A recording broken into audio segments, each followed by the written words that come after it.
लेकिन हम प्रैक्टिकली क्या करें। तो एक सैटेलाइट न्यूज चैनल के लिए जो भंते जी ने बोला मैं जाती है, लेकिन कहीं ना कहीं अगर बुद्धिस्ट सोसाइटी ऑफ इंडिया के कार्यकर्ता एक हो जाए, जो हमने आह्वान किया दिल्ली से ये मुहिम चालू करी, युवराज, सुमन, आशीष, अरविंद, सोनू, गजेंद्र, सुनील, रोशनी और विकास आ जाइए। अच्छा चले कोई नहीं, आपका नाम के साथ हम पूछवा देंगे, सभी का पूछवा देंगे। सभी का बहुत बहुत धन्यवाद जो आप आए इस कार्यक्रम को कवर करने के लिए। और अभी हमारे बीच में राजेंद्र जी है, सर आप आ जाइए एक बार। राजेंद्र जी शाहदरा क्षेत्र से चल के आए हैं। राजेंद्र। रमेश जी आ रहे, रमेश जी इनका स्वागत रहेगा। मोमेंटो ले आए, 2 मोमेंटो ले आओ के। राजेंद्र जल्दी आए।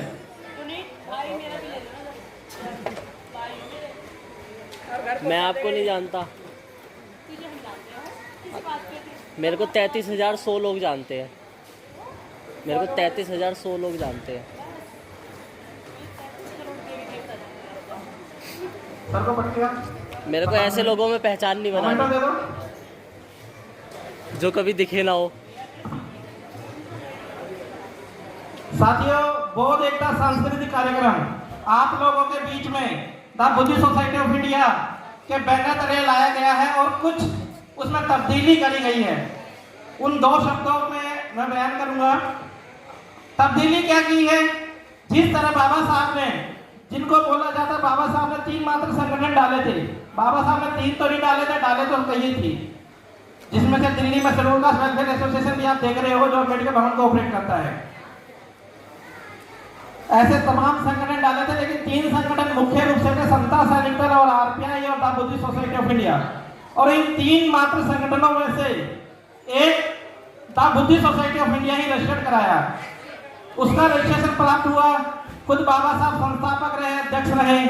और जब बाबा साहब हमारे बीच से गए तो आपको पता है कि क्या खंड खंड बटा। आज वर्तमान में भारत के अंदर मैं बात करूं तो आरपीआई जो राजनीतिक पार्टी बाबा साहब की थी वो 28 यानी 28 टुकड़ों में चल रही है, लेकिन पता नहीं कहां कहां चल रही है। आप इलेक्शन कमीशन से रिकॉर्ड निकालेंगे तो पता लगेगा 28 गुटों में चल रही है।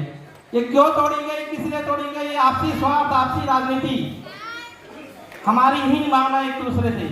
आखिर हम खुद ही ये बीमारी बना रहे हैं अपने अंदर। दूसरा, समता सैनिकल 6 से 7 राज्यों, 6 से 7 गुटों में चल रहा है देश के अंदर। दिल्ली में ही 2 चल रहे हैं। सोचनीय विषय है, विचारणीय विषय है। आखिर ये दल अलग अलग क्यों चल रहे हैं? The Buddhist society of India Delhi में ही 3 चल रही है। और बात करूं राज्यवार तो 17 राज्यों में अलग अलग रजिस्ट्रेशन ले लिए गए हैं। साथ ही साथ नेशनल लेवल की बात करूं तो मुख्य 4 जगह खुद भारत का पूरा रोड मैप खींच दिया था। एक कम्युनिटी कैसे अपना विकास करे, कैसे अपना वेलफेयर करे, वो सारे पॉइंट उसके अंदर लिख दिए गए थे।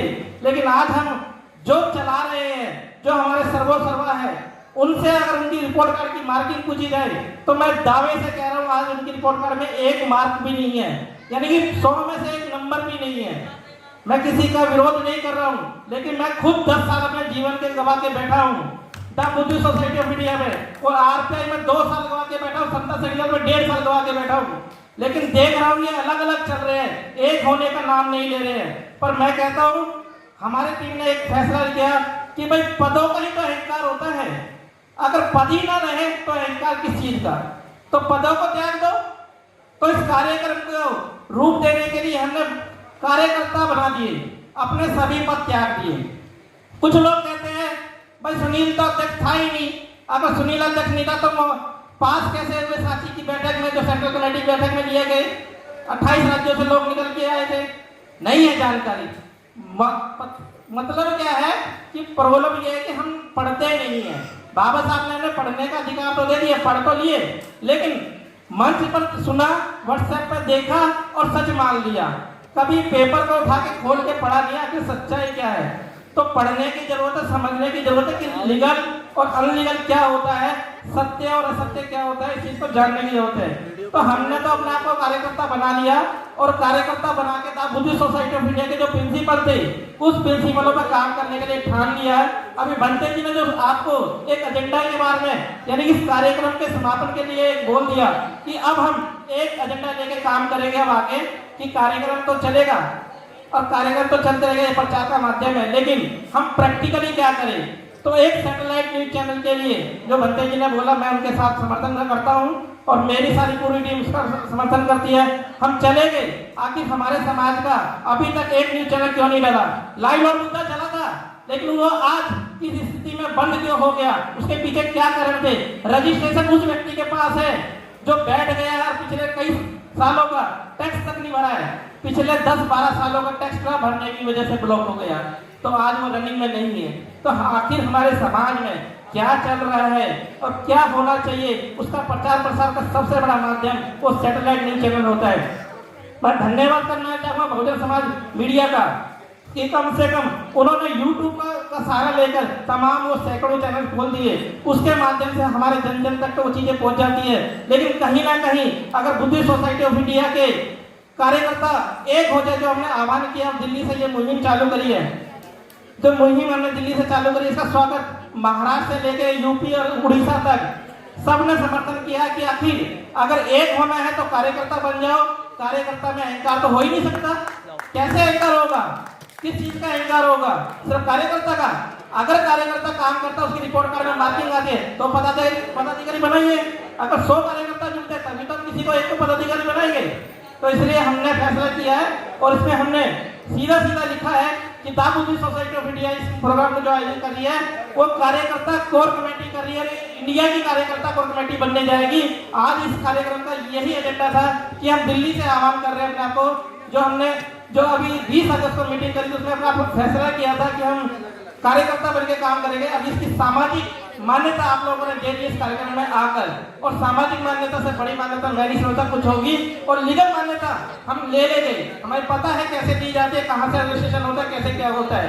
तो सैटेलाइट न्यूज चैनल आप लोगों के बीच में आप लोगों के सहयोग से ही हम ऑपरेट करेंगे और कोशिश करेंगे कि आने वाले विदिन 1 साल के अंदर या 1.5 साल, क्योंकि समय तो लगेगा, कोई 2-4 हज़ार की चीज नहीं है, ये 5 करोड़ रुपए की चीज है कम से कम अगर स्टार्ट करना है तो। आज तमाम लोग हमारे संगठन लोग बैठे हैं, किसी का संगठन नहीं है, किसी का समर्पण नहीं है, इसलिए जो आज हम लेकर चले कोशिश करेंगे, जब तक चलेगा नहीं तो सीखेंगे कैसे। तो आज हम अपना एक एजेंडा लेकर चल रहे हैं इस कार्यक्रम के माध्यम से कि कार्यकर्ता बन के काम करेंगे। बाबा साहब के 10 प्रिंसिपल पर जो बुद्धिस्ट सोसाइटी ऑफ इंडिया में लिखा था, जिसमें प्रचार प्रसार करना है, जिसमें स्कूल कॉलेज भवन निर्माण करना है, जिसमें बुद्ध विहार का निर्माण करना है, लेकिन हम पहले प्रचार प्रसार के लिए सबसे बड़ा पॉइंट को यानी कि मीडिया को हम ऑपरेट करेंगे, और उसके लिए जो भी होगा तन मन धन और तमाम उन संगठनों को जोड़ने का काम करेंगे। यही इन्हीं शब्दों के साथ ये आज का हमने कार्यक्रम दिया था, बौद्ध एकता सांस्कृतिक कार्यक्रम। अभी रमेश जी रह गए हैं, रमेश जी को मोमेंटो देकर उनको सम्मानित करेंगे, क्योंकि आखिरी साथी बचे हमारे, रमेश जी आ जाए और मंजीत जी आखिरी। और ये एक ऐसा लास्ट समापन का गाना रहेगा जिसमें सभी इंजॉय करना, सभी डांस करना। मैं तो चाहता हूँ सभी, क्योंकि हमारा ये सामाजिक परिवार है, पूरी टीम है। और अभी आशीष जी ने याद दिला दिया, भूल गया था, खाना खाकर जाना। आप सभी के लिए खाने की पूरी व्यवस्था है। हमने 10 बजे का टाइम लिखा था, कई महल्ले वालों ने कहा कि अब 10 बजे तो बहुत लेट हो जाएगा। मैंने कहा जो व्यक्ति 10 बजे तक दिल्ली जैसे शहर में नहीं रुक सकता तो वो बेशक जा सकता है खाली पेट। हम तो 10 बजे खाना खिलाएंगे, क्योंकि इस हॉल की भी बुकिंग अगर 1.5 लाख रुपए में हमने करी है ना सर, तो जब तक हम कुछ बता ना दे, कुछ समझ ना दे, कुछ आपसे सीख ना ले, तो हम जाए कैसे। तो खाने की व्यवस्था आप लोगों के साथ की है, खा के जाइएगा, और जिनको आप अपने घर में छोड़ के आए हो उनके लिए खाना लेके भी जाइएगा, कोई दिक्कत नहीं। ज़्यादा बच गया।